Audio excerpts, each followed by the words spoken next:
नमस्कार है। जुन यो चन्दना नगरपालिका वडा नम्बर 7 मा अहिले भइरहेको कार्यक्रम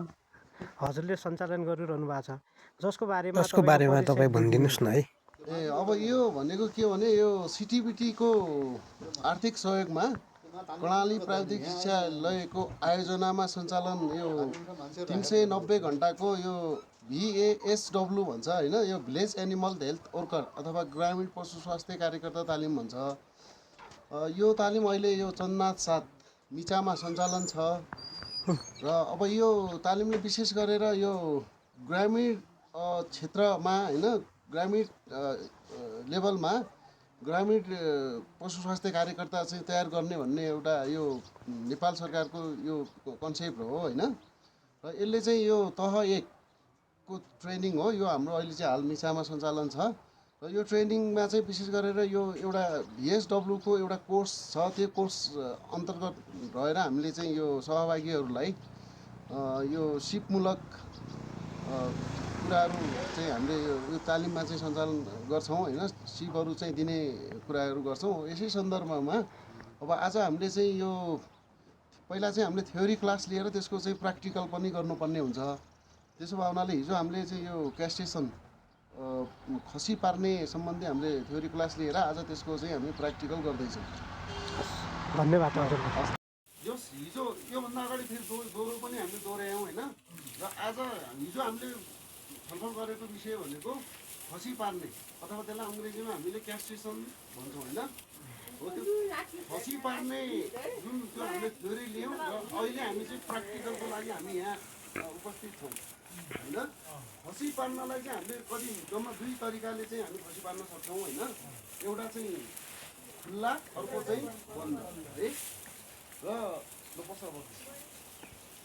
हामीले मुख्यतया चाहिँ सुँगुर बङ्गुर र घोडा खच्चडलाई चाहिँ हामीले बन्द तरिकाले गर्न सक्दैनौँ, त्यसलाई ओपन अथवा खुल्ला तरिकाले नै गर्नुपर्ने हुन्छ भने हामी जस्तै आज अलि बहरलाई चाहिँ हामी क्यास्ट्रेसन गर्दैछौँ, बहरलाई चाहिँ खसी पार्दैछौँ होइन। भने हामीले बहरलाई हामीले आज बन्द तरिकाले चाहिँ खसी पार्दैछौँ है। खसी पार्दाखेरि हामीले हिजो छलफल गरिसकेका छौँ। सबैभन्दा पहिला चाहिँ के हुनुपर्छ, आवश्यक सामग्रीहरू चाहिँ हामीले जम्मा गर्नुपर्छ भनेको। अब बन्द तरिकाले हामीले क्यास्ट्रेसन गर्दैछौँ भने हामीलाई आवश्यक पर्ने चिज भनेको एउटा चाहिँ यो बोडी जो क्यास्ट्रेटर भन्छ यसलाई होइन, जो यसले चाहिँ हामीले बन्द तरिकाले चाहिँ खसी पार्न सक्छौँ बहरलाई, अथवा हामी बन्ध्याकरण गर्न सक्छौँ अथवा क्यास्ट्रेसन गर्न सक्छौँ है। एउटा आवश्यक सामग्री भनेको हाम्रो यो भयो होइन। र अर्को चाहिँ हामीले बहरलाई चाहिँ कब्जामा लिनुपर्ने हुन्छ। कब्जामा लिनको लागि हामीलाई चाहिँ डोरीको चाहिँ आवश्यकता पर्छ होइन। भनेको अब डोरी चाहिँ हाम्रो डोरी पनि हाम्रो तयार छ होइन। र अब बन्द तरिकाले क्यास्ट्रेसन गर्दाखेरि हामीलाई अब अन्य चाहिने अब मेडिसिनहरूमा चाहिँ हामीसँग एक बक्सभित्र छ होइन। यो चाहिँ हामी अहिले यो मेडिसिनहरू पनि प्रयोग गर्छौँ। आवश्यक मेडिसिनहरू चाहिँ यहाँ हाम्रो किट बक्सभित्र छ। र सबैभन्दा पहिला पछि हामी जस कब्जामा लिँदाखेरि अलि हतार हुनसक्छ, त्यसो भएर जहिले पनि यो हामीले किनभने यो प्रयोग नगरेको धेरै भएर हामीले चाहिँ जहाँ राखिरहेको हुन्छौँ नि, त्यो प्रयोग नगरेको धेरै भएको छ त्यसो है। त्यसो भएको हुनाले अब यसलाई चाहिँ हामीले स्टरलाइजेसन गर्ने केले भन्दाखेरि पोभिडिन आयोडिन है। अब पोटासले पनि हामीले मतलब जीवाणु रहित गर्न सक्छौँ। तर त्यो के भने सानो सानो चिजहरू जस्तै ब्लेडहरू भयो, अब सिजरहरू भयो होइन, अथवा फर्सेपहरू भयो, त्योहरू चाहिँ हामीले पोटास पानीमा चाहिँ अब निर्मलीकरण गर्छौँ भने हामी यसलाई चाहिँ डाइरेक्ट पोभिडिन आयोडिनले मात्रै हामीले जीवाणु रहित गर्छौँ। जीवाणु रहित पुरै गर्नु परेन, हामीले जुन प्रयोग हुने भाग भनेको यो तल र माथि मात्रै हामीले चाहिँ पोभिडिन आयोडिनले चाहिँ यसलाई जीवाणु रहित गर्दा भइहाल्छ है। र तपाईँहरूलाई चाहिँ जानकारी भइसकेको छ होइन। त्यो जहिले पनि हामीले यो बोडी जो क्यास्ट्रेटरको एकातिर दाँत भएको भाग भनिएको थियो नि हिजो होइन। दाँत भनेको तपाईँहरूलाई थाहा छ नि, यो हो नि होइन। यो दाँत जहिले पनि हामीले च्याप्दाखेरि यो दाँत भएको भाग चाहिँ यसरी हो, जहिले पनि हामीले दाँत भएको भाग यसरी तल चाहिँ राख्नुपर्छ है। यसरी राख्दाखेरि के हुन्छ भने जुन स्कोटम छ नि, हामीले हो त्यो स्कोटम हामीले यसरी राख्यो भने यसले चाहिँ बाहिर यतातिर किन दिँदैन है, चिप्लिएर चाहिँ बाहिर निस्किन पाउँदैन। यदि हामीले यसरी च्याप्यौँ भने सम्भव हुँदैन किनभने जतिखेर हामीले यसरी राखेर च्याप्न खोज्छौँ यो यताबाट बाहिर निस्कियो है त्यसो भएको हुनाले दाँत भएको भाग जहिले पनि तल पार्ने र यसको चाहिँ एउटा स्टेप हिजो मैले भनेको छु सुरुमा हामीले चाहिँ पशुलाई चाहिँ कब्जा लिन्छौँ रहित हामीले अहिले नै गरिहाल्छौँ यो औजार हो नि यसलाई चाहिँ जीवाणु रहित गर्नुपर्ने हुन्छ यसलाई हामी 1 नम्बर यसलाई जीवाणु रहित गर्छौँ त्यसपछि बहरलाई चाहिँ कब्जामा लिएर राम्रोसँग र यसरी हाल्दाखेरि जहिले पनि हामीले सावधानी पुर्याउनु पर्ने कुरा के हो भने जुन थुनभन्दा तल नै हामीले च्याप्नु पर्ने हुन्छ र सोही अनुसार च्यापिसकेपछि अब हामी तत्काल चाहिँ त्यति बेला चाहिँ हामीले त्यो भास्टिमा छिनालिएर नछिनालिएको हामी तत्काल हामीले चेक गर्नुपर्ने हुन्छ र अर्को कुरा चाहिँ तपाईँहरूले के भने यो च्यापियो कि च्यापिएन भने त्यति बेला दाँत यसरी हल्लाउनु दाँत पनि हल्लिन्छ है हो त्यो हल्लिने होइन पछिसम्म हल्लिने होइन फेरि ठ्याक्कै हामीले यहाँ टिक्क हामी च्याप्छौँ च्यापेपछि तत्काल चाहिँ तपाईँले यो दाँत यसरी हल्लाउनु पनि दाँत हल्लिन्छ र अर्को कुरा हामीले यो बोडी जो निकालिसकेपछि आफ्नो यो दुईवटा औँलाको सहायताले पनि भास्टिफेन चाहिँ छिनालिएर नछिनालिएको हामीले चेक गर्नुपर्ने हुन्छ तर केही समयपछि चाहिँ त्यो फेरि सोइलिङ सुनिहाल्ने हुन्छ त्यो भास्टिफेन शुक्र बाहिनी नली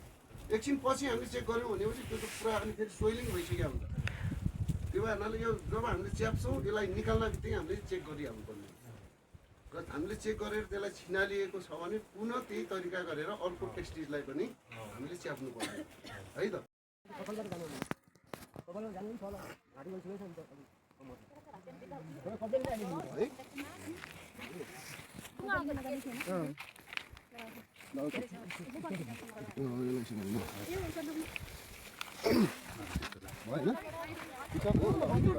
ल सबैभन्दा एकछिन यता है यसलाई लडाउँदाखेरि यो डोरी चाहिँ सबैभन्दा पहिला माथिबाट फाल्ने हो माथिबाट यसरी यता फाल्ने हो अब तलबाट यता फाल्नुहोस् त्यो डोरी ओके ल भन्नु है एकछिन है अब यो यसरी माथिबाट फालेको डोरी यता तलबाट ल्याइसकेपछि यो डोरी यताबाट चाहिँ माथि निकाल्ने है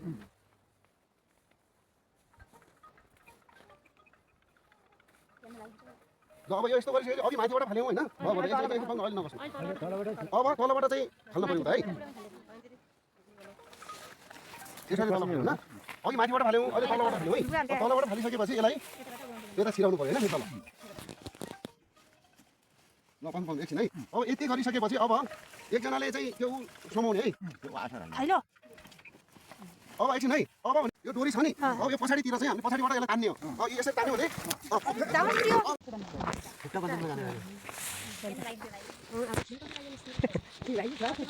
अब यसलाई यसरी ल्याएर हो यसलाई यस्तो गर्नुहोस् पाउनु है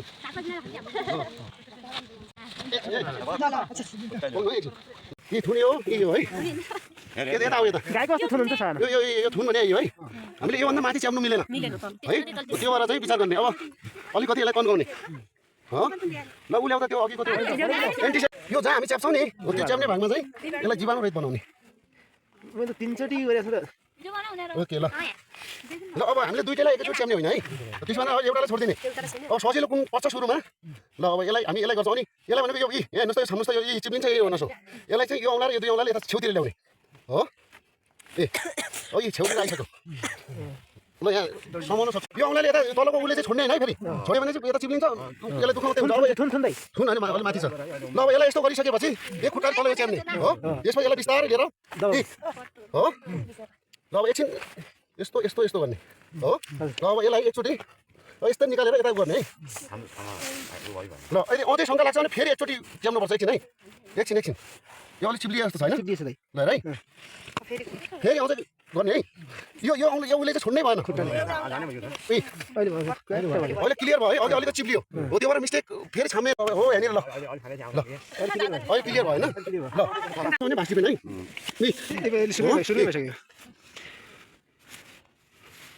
ल हजुर तपाईँ के गर्दै हुनुहुन्छ